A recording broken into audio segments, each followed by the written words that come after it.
Hey everybody, and welcome back to Happiness 101. I'm Josh, and today we're going to be talking more about unhealthy mental habits. We've talked already about our self-bias and our focus on wealth, and today we're going to be talking about something called negativity bias.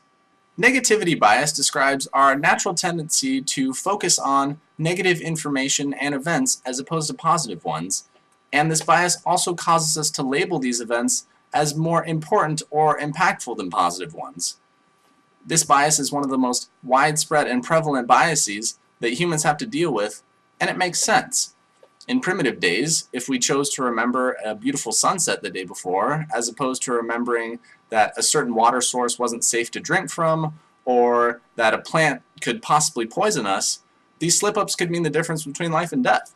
Our brains have been built to help us survive, not to make us happy.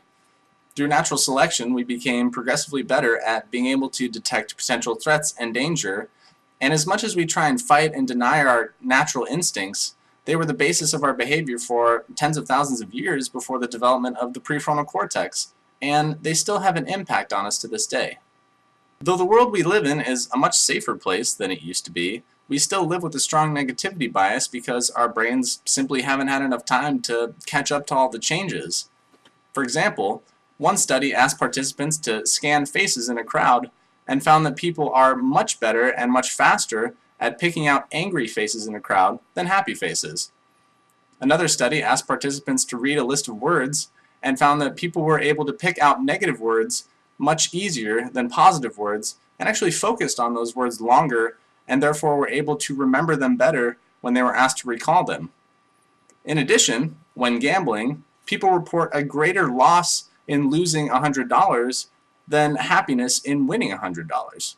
Completely ignoring negative events is unrealistic and would be harmful even in today's world, but it's important to realize that we focus too hard and too much on negative events automatically. Most of our day goes pretty smoothly. The shower turns on, the toilet flushes, and things generally work how they should. Maybe part of the reason why we focus so much on the negative is that it breaks the norm of our otherwise streamlined and effective days. So remember, stay focused on the positive. And if you want to learn more about how to be even happier, tune into the next Happiness 101 or find a Hapacus class. Keep happy, everyone.